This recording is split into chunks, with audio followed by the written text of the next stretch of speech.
It's that time of the year. We're all surrounded by family. We can't run. We can't hide. We've got to deal with them. It is Christmas time. You're already singing Mariah Carey, even if you don't want to. It just keeps coming up over and over and over and over. And it's at these moments when we're faced with the people that we love most that we have to think or maybe rethink, are we good at this? Am I good at being a family member? Am I good at being a parent? Am I good at being a son? Because I feel like I'm being tried in every possible way. And, the rest of the year, I feel pretty good because it's not as intense as the holidays. And so we're in it together. Welcome to the MercyCast, where we are learning the art of compassion through the adversity of life. And I am your host, as always, Raleigh Sadler. I talk about learning how to be compassionate through the really terrible things that we go through. And honestly, we're compassionate to our neighbors. Our closest neighbors are those in our families. And I think this sounds great in theory, and I believe that it's true. But what happens when this gets hard? What happens when it gets hard to be a parent? Amy is a parent of 5 kids, and she has loved being a parent all the way up until they turn 13, and then she suddenly feels lost. Today, I'm joined by Amy Betters-Midtvedt. She's the author of You'll Make It and They Will Too. She is also a contributing author to Today Parenting, with more than 1 million readers and 25 years of experience working with adolescents and families. Amy, welcome to the MercyCast. Thank you so much for having me. I'm so excited to talk to you today. This is going to be so fun. I am too, because so many of our listeners are parents, and they are always really just, a lot of them feel lost. Amen. Self-loathing can creep in because they're trying their best, but they never get a day off. And so their kids see the worst parts of them. Mm-hmm. And they want to be the super parent. And so for you have these little mini-me's, and they're great. They're doing the things that you want them to do, and they're awesome. And you leave the restroom, and they're waiting for you, and they're hanging on every word. And then they turn 13, and suddenly don't really even want anything to do with you. Oh, gosh. How do you handle that? I will begin by telling you, I didn't always handle it well. In my book, I actually start every chapter starts with a story. Most of the stories are like, things gone awry. And then the first chunk is what you can't do. And the you can't do is just based on like the mistakes I made. Because you are exactly right. Like, you want to show up as your best parent, but they are throwing things at you.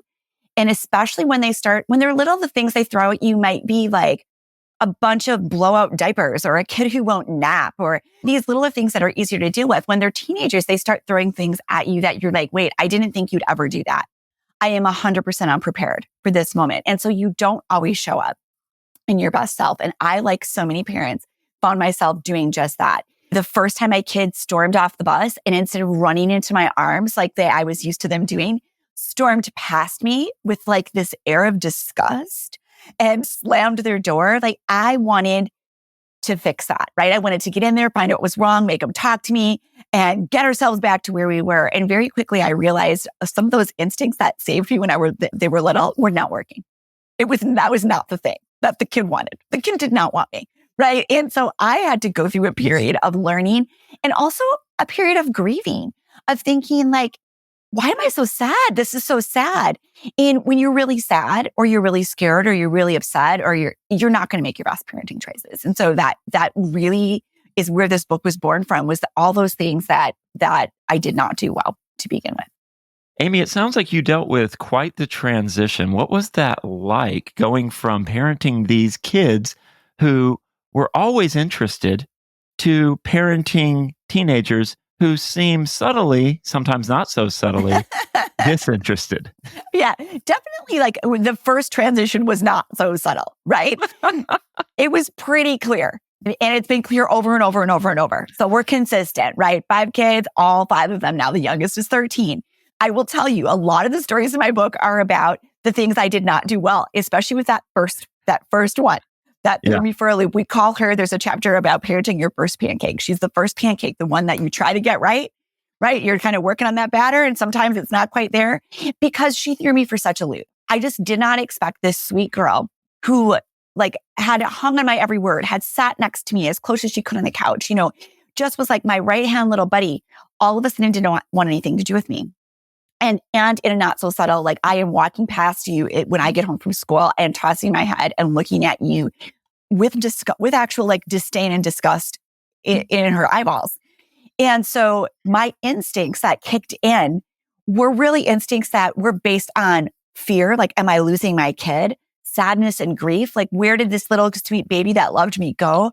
So I was making these decisions from fear and sadness, and they were not the right decisions. So much of what I talk about is like, here's what I did, and here's what you absolutely can't do. Don't do this thing that I did. Here's what you can do instead to really make this a better situation. But learning that was so hard and sometimes really painful, and sometimes really painful for both of us because I was just like spitballing here and there, and not always hitting my mark. How do you not take that personally when they look you in the eyes with disgust and you've done so much for them and they just, they don't seem to get it? They don't. And it's not personal. What has really helped me is to understand how normal it is. What they are going through is absolutely normal. And it's based on their brain chemistry. It's based on what has to actually happen for them to separate and become an independent human person. And that's what we want for our kids, right? We actually do want them to go out into the world and be human people that are not living in our basements and in eating our food for the rest of their lives, right? And I say that as a parent who's got everybody home right now. So I'm going to tell you that's what we want. We want them all to fly and to flourish. And so if we can keep that in mind, and keep in mind it has absolutely nothing to do with us. Like, they actually have to go through a period where they are pushing back against us. And it's not about us. It's not about me. So I will repeat to myself, like, I am a delight. I am actually a delight. The rest of the world thinks I'm great. Right. Like find the people that think you're wonderful. It's not going to be your 13 or 14-year-old. Do not expect it from them because you will just be chronically disappointed, and let them just go with God, right? Like, we are going to be steady. We are going to be true in ourselves, and we are just going to let them act like kind of like maniacs for a little while. And then you draw the boundary. Like, you know what? Here's the thing, kid. I will take a lot, but that's not how we talk to other humans in the house. So the boundary is like, I'm not going to take your sass or your, some of the disrespectful behavior. But I am okay if I'm not your person right now and you just need to be in your room and shut the door. I'm not going to make you make the cookies that I thought you'd love to make with me. That's fine. We're all going to be okay. I love how you see that as just a natural part of the growing process. And then when you see it as, well, this is how they all work. Yes. And they all come back. I can tell you that now. If we are parenting, and this is really the biggest theme of my book, if we are parenting for relationship and connection with these human children that we love and adore, not for authority, not for control, not for shiny looking good, but for actual relationship and connection with them, they will come back. They come back to you because we've held on to this connection through these really tumultuous years. So I have kids now. They look and they can actually see like my older kids themselves reflected in this 13-year-old, right? And they're like, my 17-year-old texted me the other day. She's like, Mom, I do not know what to do with this person. And she was referring to her brother. And I was like, buddy, this is just how he is right now. Like, just do not take it personally. She's like, please tell me I was not like this. And my only answer was like, well, ... right? And she just came back with, oh my gosh, that must have been horrible for you. I am so sorry. Apology accepted. Because she could see, herself reflected in that. But we're back at this point now that as she's 17, she understands and we can laugh about it. So there is hope and joy on the other side of this craziness of the early teen years. Do you think most parents know that they can visualize and have hope that one day their kids will not be just going wild and just trampling everything underfoot, but that one day they will be normal human beings? They will. Their brains will settle in. I'm sorry, it's not till like 23, guys. I thought it was 18. It's not. Okay, just like wipe that out of your head. This parenting thing keeps going. Like, you do not launch them at 18 and then they're fine and independent people. No, they will continue to come back. Their frontal lobe is not cooked until about 23. So that's the research, right? So we have to lean into that research. And that is why I wrote the book, right? I didn't always have that hope. I really thought this was off the rails. And then there's, then another one turns 13 and I'm like, oh my gosh. And they're totally different than the first one. And now what is it I'm supposed to do? And so I really did write this book to offer that hope to parents. I want you all to be able to rest in that. If you're a parent listening to this, please rest in that. They do come back around. They do settle into sanity. It all settles down. And so if you can know that, and once I could know that, I felt like I parented from a much, much better mindset and made much better decisions along the way as I was parenting my kids. Well, and it's so important because you're learning autonomy at that stage of your life. You're becoming your own person, though we kind of need bumpers. Like when you go to a bowling alley and you bowl with bumpers, you always get to where you need to go. But you were mentioning those bumpers. You were saying, okay, you're not going to take it personally. Right. But you're also going to have boundaries. What was it like instilling boundaries with your first pancake? What was that like? First pancake. Oh, can I just tell you, friend? It was so hard because I really spent a lot of time thinking, I want the other kid back. I want the one that sat by me. Yeah, so that was easier. That one was easier. So is there something I can do to just make that happen? So I made her bumpers like as narrow as possible, right? Like, here is the line you're going to walk. You are going to get these grades. You're going to participate in these things. You're going to do these things with your friends. You will make 0 bad choices. And this is how it will look. Oh my gosh. And I was a pretty rule following kid. So I kind of thought, oh, hey, that's going to work. Oh my gosh. No, I had birthed a complete risk taker, a kid who's like wanted to push every boundary to see if it was so. She wanted to go out there and grab the world by the tail and explore all the things. So she just busted right past my boundaries and did what she wanted. She told me at one point, I just would calculate the risk reward and decide it was worth it. So there was a time where she wanted to sleep. She wanted to go to this like state park with her friends and sleep overnight on these cliffs. Well, clearly I was going to say no to her. She was 17. So she just came up with a plan with her friends where they would pretend to sleep in another backyard. And they would actually go and do this thing, which they pulled off until one of her friends posted it on social media, these pictures of them on the cliffs at night. So she was busted, right? And I went crazy. I was like, you're grounded forever. No TV, no phone. So I just like put those guardrails down for her and like said, you are grounded for 3 months. This is it. I'm not having it. To which she replied, great. I am really looking for an opportunity to catch up on my art, Mom. And she sat down at the table with her paints and her easel, and she could not have cared less because she had calculated she wanted to do this so bad she didn't care what the consequence was. So I learned very quickly this was not going to work. This idea of just laying down the law and really, trying to be the authority in her life, and she would listen to me, I was walking the fool's path. I had to find another way to be in connection with this kid to try to keep her at least in my sphere and connected to me in a way that she was not just running completely off the rails and doing things that were completely dangerous and off the wall. You talk about boundaries with her phone and social media.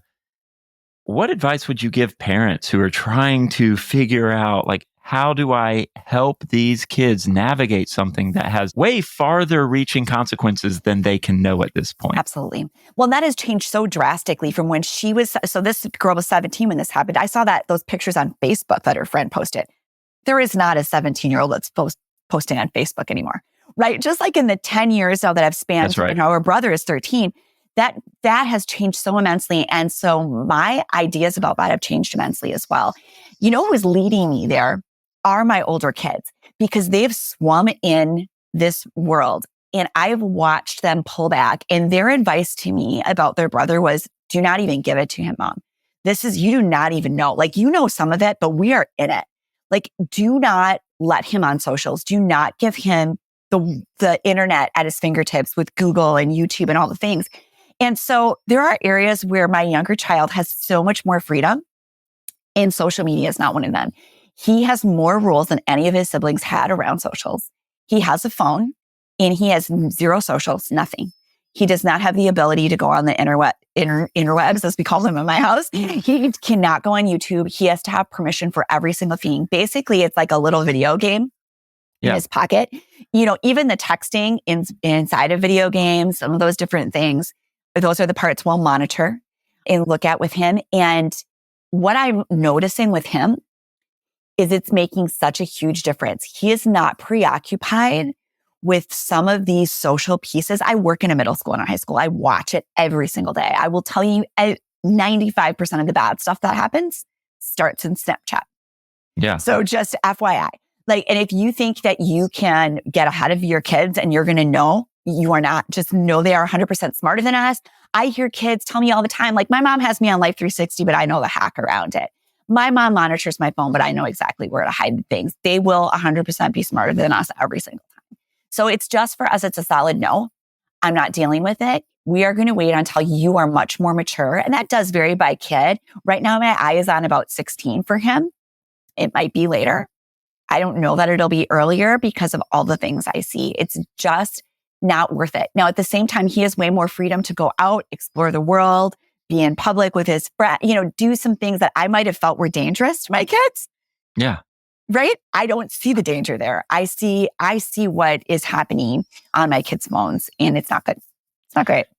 No, and these kids are dealing with things that we did not deal with when we were younger at all.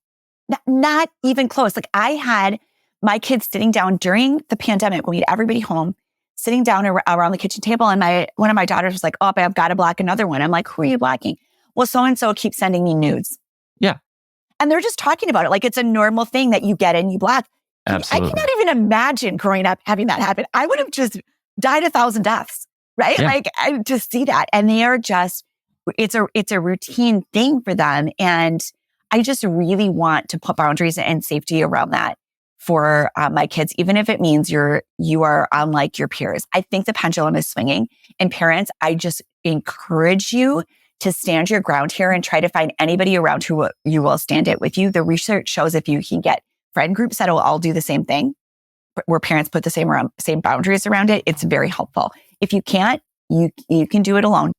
And I think teaching your kid that it's a boundary and that it's love that's limiting it, not you're just trying to be a cold disciplinarian, that's got to send a different message. It really does. And and the decisions we try and make here are all around connection, and they're together.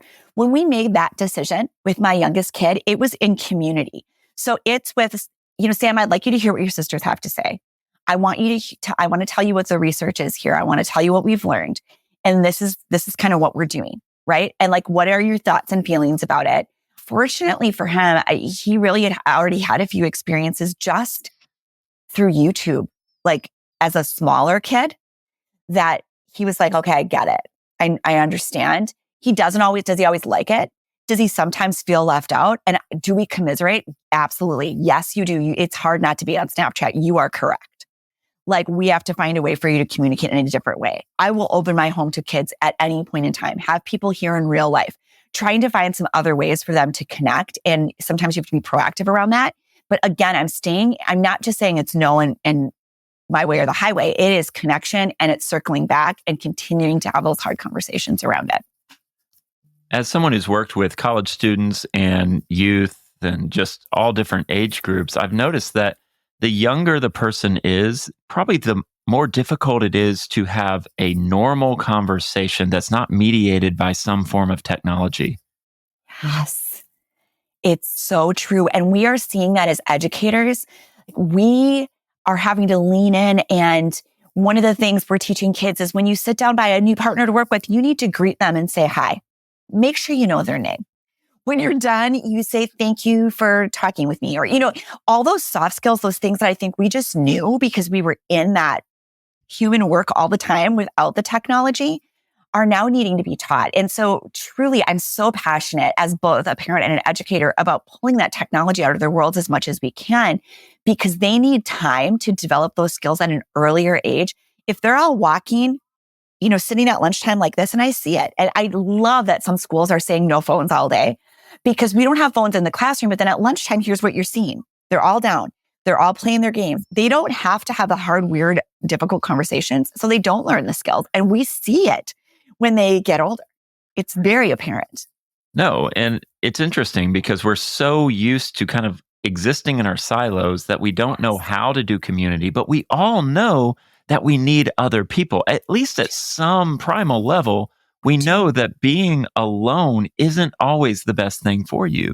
Right. And I've noticed it with students where when I was a campus minister, there was a student and he was saying some things about me on the socials or, Oh, through direct messages sure. and people were showing him to me. And I was like, okay, I'm just going to strike up a conversation. And I went very kindly and Yeah. very soft. And I said, hey, can we talk? And I said, I was told and shown this message. Can we talk through this? Yes. And he was very, very nervous. And I came as calm as possible. And he goes, oh, no. There's nothing. And then it hit me. I was like, when I was younger, you had to deal with things like face to face. You did. And there was zero intimidation. It was just more like, hey, I want to talk about this because I'm not sure this is this kind. Like we need to talk through this. Like, yes. and That's so good. that was a lesson for him. He walked away with this. Okay, so I have to talk to people when I say things sometimes. Yes. Like that's like you're a human person. He was talking about a human person, right? That it sounds like he didn't actually totally know that. No. And when everything is mediated by a screen, it's really easy to think that either they're here for our entertainment or they're just a little less human. Maybe they are just their point of view. Maybe they are just the thing they tweeted. Maybe they are just the video they posted. Absolutely. But no, they're a person with family, with dreams, with aspirations and Absolutely. hopes. Well, how wonderful you approached him like that, which I think is such a great lesson. You did not approach him as what he had posted about you. You came to him as a human and said, listen, like, let's talk about this human to human, recognizing that he is a human with hopes and dreams. He is more than what he had texted. He is more than that. Yeah. And so are you. And I do think there is only so much humanity you can get through your online presence. There is not a substitute for, even for this, I think this is wonderful, right? Like we get to look at each other and have that conversation. And that's what kids are so often missing in just those little nuances, or the having to have the hard talk, like I'm uncomfortable about this, or this bothered me, to be able to go and talk to somebody about that. Those are skills you need in life. And yeah, it's difficult to know how to pull our kids out all the time of that, especially if it's easier, like for my 13-year-old, for me to say just no. It's harder when you have a student like you're talking about that's already so deep in it. Right? We've already given them the tools. They already have the technology. They're already doing the things. How do we pull them back? And I think what you did is a great example as we enter into the space as humans with them and help to pull them out. Well, and more to the point, you as a parent, you are looking at the long range goals of your children. You want your kids to grow up to be normal humans who are giving back to society. They're loving their neighbor. They're caring for the people that are closer to them. Yes. And they're just being fully functioning humans. Absolutely. And that is your goal. And it may feel counterproductive to say, hey, I don't want you on social media all the time. We're going to restrict this out of love because in the long run, you're going to be set up better. But if you just take this immediate gratification course, you're going to miss some of the tools that you would gain by just talking to people the old-fashioned way. That's so exactly it. And we can teach, they know it. Our kids know that it doesn't feel right. If we help them listen to that inner voice, and so we talk a lot about that. What does it feel like? I just saw you were like scrolling for an hour. Or I will talk about, let's be honest, as adults, that happens to us. We'll scroll for an hour through Instagram and not even realize that. I will talk about, you guys, I just lost an hour to Instagram and now I feel like my house isn't right and my life isn't right. And I'm having like this Instagram hangover. I feel, does that ever happen to you? Yes, it does, Mom. All right, let's talk about that. How can we hold each other accountable? What can we do that's different? What kind of guardrails can we put in for ourselves? So like when I see my kids get older through this process, I have kids who routinely take games off their phones, take TikTok off their phones, my daughter came the other day, she's like, Mom, I had to take it all off. It's gone. She's like, just so you know, I'm trying to go a month cold turkey because I cannot stop on TikTok right now. Great. So we want them to listen to themselves and be able to police themselves. So that starts with those boundaries. And then there's that kind of gradual release where you're trying to help them understand that. My older kids are barely on it. And I will tell you what's really interesting is my two oldest now prefer a phone call. They don't even like when I text them at school. They're like, can you call me? They want to FaceTime. Like they are coming out this other side where They're listening to how it feels. They're noticing that lack of connection and some of that loneliness that happens, and they're learning. So we really ultimately want it to raise kids who can police themselves, right, in this area. So we have to help them do that. We have to teach them what that feels like. Because how easy is it to go with something that's supposed to serve you? Social media was created to help us serve in connection. Yes. But it's subduing us. It's taking over. It is. Right. Because I think they immediately feel this weird connection, but it is that little hit of dopamine, right? Yeah. Especially if you have neurodivergent kids, which I do. That is a big thing. And it's like, this many people liked my thing, or now I'm friends with this person or this person. Are you really friends with that person? That's right. Do you know anything about them? Would you stop and talk to them in the hallway? Would you eat lunch with them? That's right. Like, where is that human connection? Oh gosh, no. Well, that's what you need, kid, right? That's the piece of it that we need to teach them to do. And we're going to have to pull back because of so many things. And actually, I had to teach my kids, when someone walks in our house and you're playing a game or you're on your device, you put it down and you stand up and you greet them and you don't pick it back up while they're here. Like, that had to be taught. We can't assume they know how to do that. And these devices we're giving them are addictive. So we have to step in. We can't expect them to know. And how many of us weren't trained on how to actually connect with other people? How do we do that? How do we connect with people? Right. That is such a big deal because, when we didn't have all these distractions, we learned it through we're going to visit your grandma and or these aunts you don't know well. And here's kind of what you do, right? You're going to have to sit in the living room and you're going to say thank you for this weird cookie. And you're going to say all the things we're going to have to do. Yeah. We walked our kids through a lot of those situations. And so we have to continue to offer those experiences for them where they're not. It's a device-free zone, right? Like, you're going to sit with your cousins and you're not all playing games. You're playing board games. You're doing some of those things we did. We're offering them opportunities to be uncomfortable. Because if you watch kids, a lot of times they're using their device to get out of the uncomfortable situations. So we have to help them lean in to those things where there is discomfort and coach them through what it looks like to do that. And you might have to coach them through more than you think, right? The things that we just had repeated exposure, we actually have to kind of tell them, this is how you do it. And then continue to model that for them. Do you think you're learning how to connect to other humans as you're parenting younger humans? Oh, 1,000%. What's that like? I am learning so much just constantly through these interactions, because when you're really watching your kids and you're really trying to connect with them, you are learning things that help you connect to all people, right? The lessons we learn about parenting our teens are lessons we learn about parenting or connecting with our spouses, our friends, our community, right? It's true for all. It's true for all connection.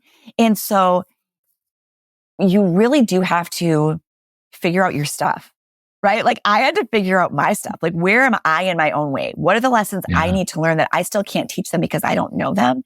And I really had to figure that out. And so I do say, when you get a teenager, you might also want to get a therapist, because stuff is going to bubble up for you where it's like, I didn't know this was a thing for me. And all of a sudden I'm noticing, like, I was really bad at apologizing. Real bad. I really like to be right. I'll just say it right now. I feel like I'm wise. Feel like I got some knowledge, right? And then all of a sudden I'm making all these errors. And I had to learn that it was okay and actually really healthy for me to say, kid, oh gosh, that was not the right way to show up. And I don't even think I agree with my punishment. Can we sit down and talk about it? And I'm sorry about how I showed up. And that was something, it was hard. It was hard for me to learn to do, but that has spilled over to all areas of my life. And I'm better at it everywhere now. And boy, does it help in connecting in all spaces in my world. Well, I don't know about you, but I've talked about this on the show a lot, that I'm a recovering perfectionist. And for me, as someone who's been a perfectionist their whole life, you can't fail. Because if you fail, you're weak. If you admit that you failed, you're weak, and no one has any reason to listen to you. And I know in reality, that's not true. As people realize that you're made of the same stuff they're made of, they actually are like, wow, you were really honest about that. I trust you more. But how do you process your own failures as a parent? That seems hard. It is. And that resonates. What you said resonates so deeply. And it is like, because you'll process it and then you realize you do have to go back and show up very humbly in that space with your child and Yeah. trust that it's going to be okay.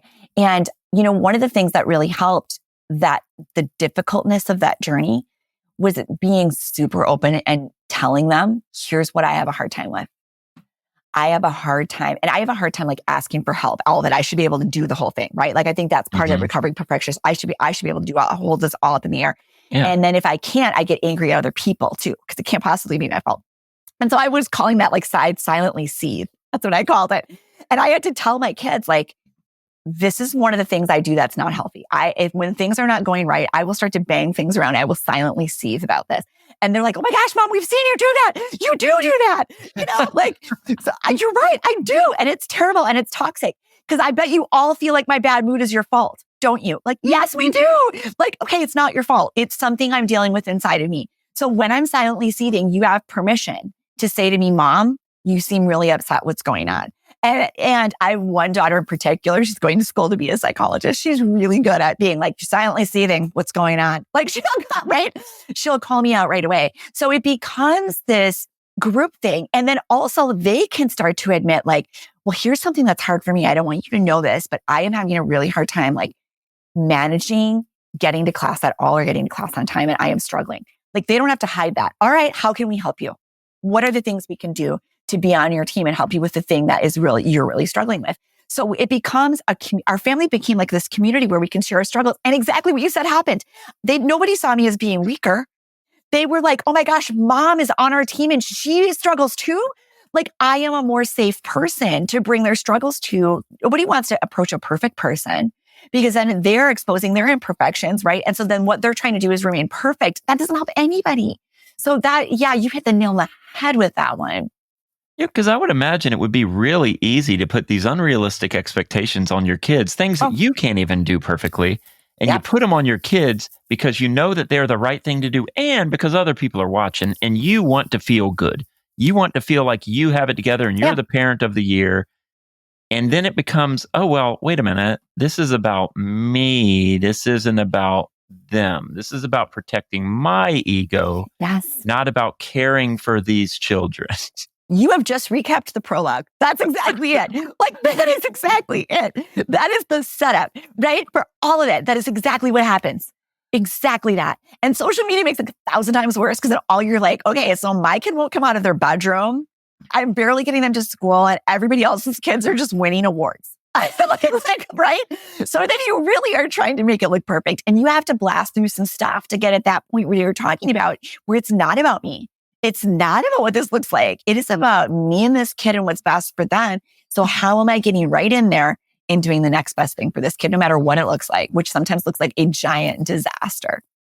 And I feel like that's such a human thing because for me, I would have never thought that my platform would be related to vulnerability because I want to be everything but, I want people to love me. I think it's just a human thing. Like everyone come and tell me how great I am. But at the end of the day, we've got to square with the things that are driving that. And then we've got to realize that being honest and open to other people isn't as dangerous as we think. It's not. But as you're growing up, you see bad examples and your kids are seeing things at school that they're not communicating to you. Yes. And that's probably impacting how they are at home. Oh, how have you talked through that as you're kind of realizing that your kids are carrying burdens that you may not even know about? That is really hard. And I think we're going to deepen that again right now. We've kind of gone through cycles with that. And you do also have to realize, like, I want to be your main man, right? Like, come tell me all the things. And then I do feel like a little bit like a failure if they're not telling me. We want them to be connected to somebody that they feel is safe. We also have to reconcile it. Sometimes it might not be me. Sometimes it might be dad. Sometimes it might be like my kids are very close to like their grandparents. Sometimes it might be they just absolutely need their own therapist because they need somebody outside of this. And then you're kind of accepting a certain degree of vulnerability and imperfection in that moment where it's like, I can't be the one to help you carry this right now. And I have a kid who said that repeatedly, like, it's just not something I'm ready to talk about with anybody. I want to talk about it with somebody outside. I'm like, great. Okay, we'll hook you up. When they're asking for that, we've made therapy like it is like going to the dentist. It is like going to your well child. If you can request that at a moment's notice here and we will get somebody there. You just want them to be telling somebody so they don't feel alone. That's the biggest thing, because it can't always be us, even if we feel like we are the person that's going to have the world's most perfect reaction. It's not always true. And that's probably one of the harder things for me, is when I have to hand it off to somebody else. But then I've watched my kids flourish through that and come back around. There was a kid who had something that he would not tell me. And it was like a year, I was dying, right? And I write about it in the book, so I can tell you, it had to do with a breakup. There was a breakup. And I just needed to know why. And this kid was down. They would not talk about it. We had to wait a solid year to find out why this breakup happened. Because I almost did not make it through that, because I'm a person who needs to know. But he dealt with it along the way. He had trusted people. He had friends. He had a therapist. I think he talked more to his dad than he talked to me, which is fine. And eventually came around. He was like, Mom, I'm ready to talk to you about it. And boy, I couldn't wait. I was so happy to finally know. Well, the word that keeps coming to my mind as you're telling me this is the word identity, because we find our identity in the things we do. And if you're a parent loving that neighbor who is right there eating all the macaroni and cheese, that neighbor, you want to be the super parent for your kid. You want to be that parent from the movie Say Anything that we watched in the 80s, the great John Cusack film. And here's a kid going through something, and she knows that she can talk to her dad. We want to be the super parent. We want to be that hero. Yes. But we often aren't. And so how do you navigate issues of identity when you're caring for your kids? That has been really difficult. I think that's where that grief piece came in for me. I had to actually grieve the loss of that identity, because I feel like when they're little, you can just own that, right? Because if they can crawl in your lap or crawl in your bed at night, you can fix it, right? Blankie, I can get you your, whatever it is. You can fix most things. So when you enter this phase where you aren't the person that can fix most things, there is some grief that happened. I had to actually work through that as actual real grief and just identify that. And I was really afraid to even call it grief, because it felt wrong to do that. But it's really what it was for me. And then it was, what is my actual identity outside of parent, right? Because sometimes we can lose ourselves in that identity of parent. And that is all that matters. We have other identities that also matter, right? There are other things that I can also rest in. And so for me, I had to become that whole person again that was a parent, but I'm also an educator and a wife and a daughter and a sister and a friend and a writer and all these things. And the more I let my identity expand, I'm not saying we're doing that for our kids, but it is sometimes as parents, we feel like everything has to be motivated by, I'm going to do that and it'll be better for my kids. I did that and it was better for me, but it also ended up being better for my kids, because they've watched me do all these things that now there's all these possibilities. I feel like we've opened up. When I wrote this book, they were my biggest, and they continue to be my biggest cheerleaders. I'm writing some stories about them that are not great, right? And they're like, write about the tattoo in the Walmart parking lot, Mom. That's a good one, And they are looking at their lives and seeing their identities are going to be all these different things too. So it helps you, and then it actually does help them. It was really hard for me to see that. I felt I needed to hold on to Mom and just work on Mom. And that also wasn't true. Well, you bring up a good point that's central to your book. It's this idea of grieving change. Even though you have the same person, I think throughout a lifetime, we're like 10, 15 different people. We are. How do you grieve change? How do you grieve the loss of that person that you loved, even though the person's still there, but it's kind of like a body snatcher scenario now. Now they have a new hunger. Stuff. Now they look at you differently. How do you grieve the person you loved while learning to love this new, changed, transitional person who is the same person, but they seem a little different? They really are. And it's great to explore that question right now while I'm deep in it. For a while, I was in between, but I'm back in it with this 13-year-old. And, one of the things is just remembering the little him is in there and I can see it, right?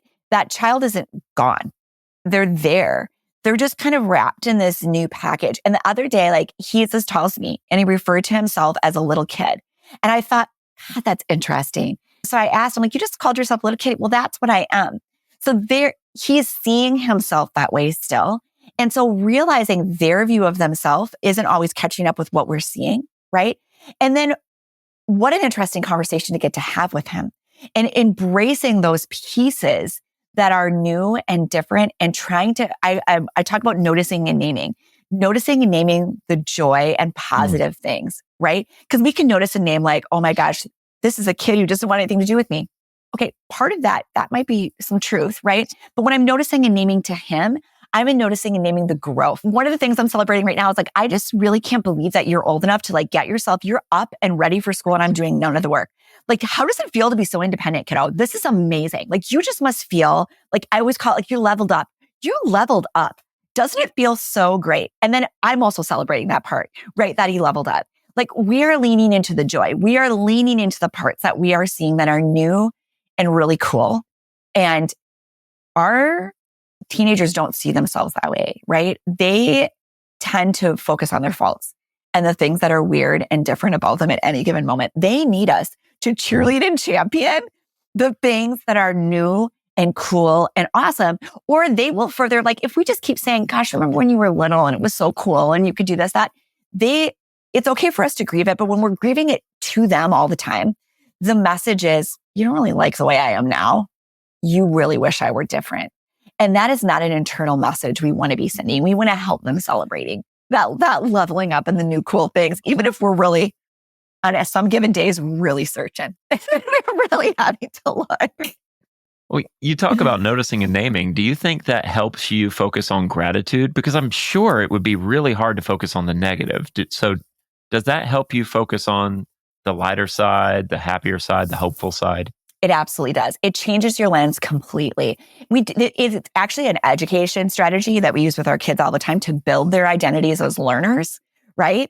So when you're focusing on that learning and the new things that a kid is doing, you want to focus on the things you want them to repeat, right?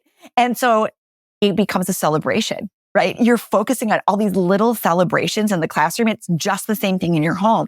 You're focusing on these little celebrations and these moments of joy and the kids will look at you like, I didn't even know I was doing that. I didn't even realize that I had this new thing. And their identity becomes a person that is being celebrated, that has things to celebrate, that is capable, that is independent, that is a learner, and they start to walk into that as you're celebrating it, as you're finding the joy. And it becomes this loop. They also see themselves that way. And then they in turn can also see other people that way.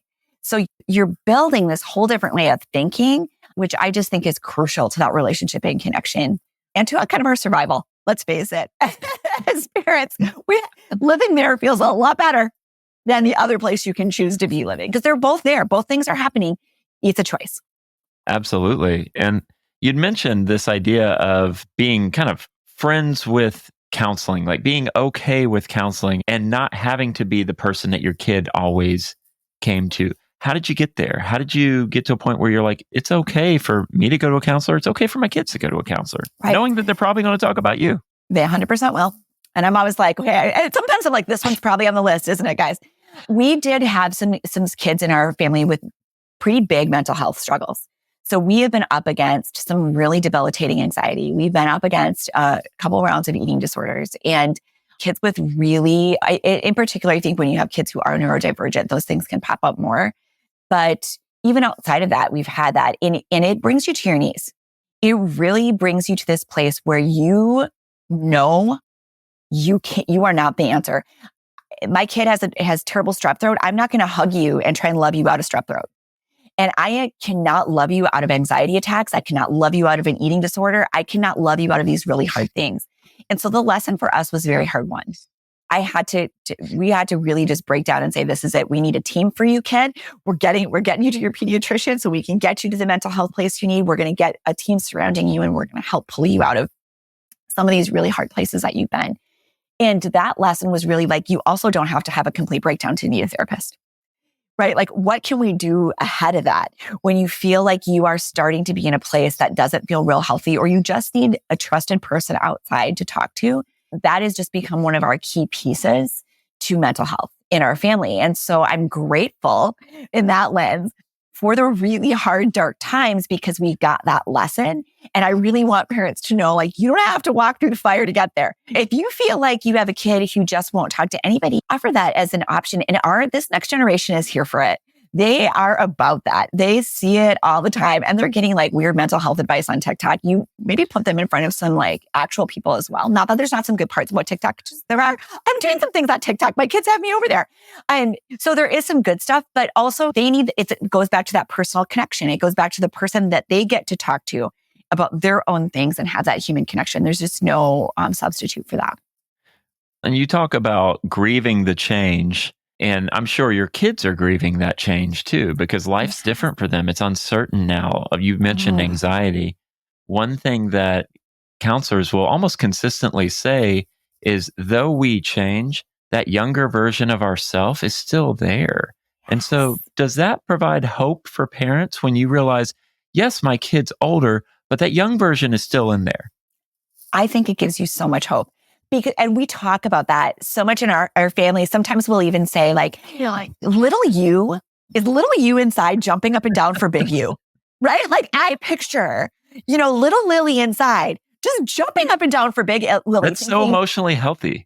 Right? It's just so cool to be like, I did have a kid say the other day, like, I wonder what little me would want me to do right now. Like, cause little me had big dreams. Right? Yeah. Like little me had really big, wild dreams. Embrace that part of little you. Let that person speak to you to get you to that big, wild dream. And so we can picture that. Our family thread a lot of times too is just, we've got this big pot of old videos and someone will just send one of themselves doing something little. And it's just that when they were little, right? It's that reminder, like all those stages are in there. And I think for us as parents too, little us they're in there. And sometimes the little version of us needs healing, right? Yeah. Good news, it's there. You can go back and heal that version, right? It's accessible. It's right there for you. So, it's true for our kids. It's also true for us, which I think is really empowering for us as parents as well. Well, it's that beautiful idea of parenting yourself. You don't just have to parent your kids. You can parent yourself and talk to yourself and say, hey, that thing that happened, you didn't deserve that. But you can kind of speak to yourself and speak the words that you needed to hear. Absolutely. And we try to leave things back there when sometimes the scariest but best thing is to face it and to say, okay, what's the truest thing about me? Mm-hmm. And so Amy, you've given us so much to think about. Like, how would you encourage parents in these final moments of the episode? What are a couple of things that you would encourage them with? I would really, first of all, say, like, you are going to make it. Like, you've got this, right? Even in those moments where it feels totally overwhelming and it feels like too much, you have the tools to do what needs to be done, right? Because you love your kids so much. You love your kids more than anything. And all these things that you're feeling or doing are driven by love. If you can channel yourself to say, what is going to keep me connected to this kid? Not what's the scary thing, what's going to look the best, what's going to be the easiest or fastest fix, but what's going to help me connect to this person, this human person for all the days, right? And what's going to help me help them meet them right exactly where they are while building them up. What is the thing I can do? And then do that thing, right? Get rid of the noise, get rid of what other people think, even get rid of what you feel like you should be doing and connect to that individual kid that's in front of you. You will find that next thing is going to feel right. And then you do the next thing and the next thing and the next thing. Your kid's going to watch that and it's going to feel that in you and it's going to build relationship. It's going to make all those rocky parts feel a lot more doable. You're the best expert. You're the best expert on your kid. And you've built that relationship with them since they were little. You can do it. Wow. Thank you for being on. This has been a great conversation. Thank you for having me. I feel like it has too. I've learned so much from you too. This has just been great. Thank you.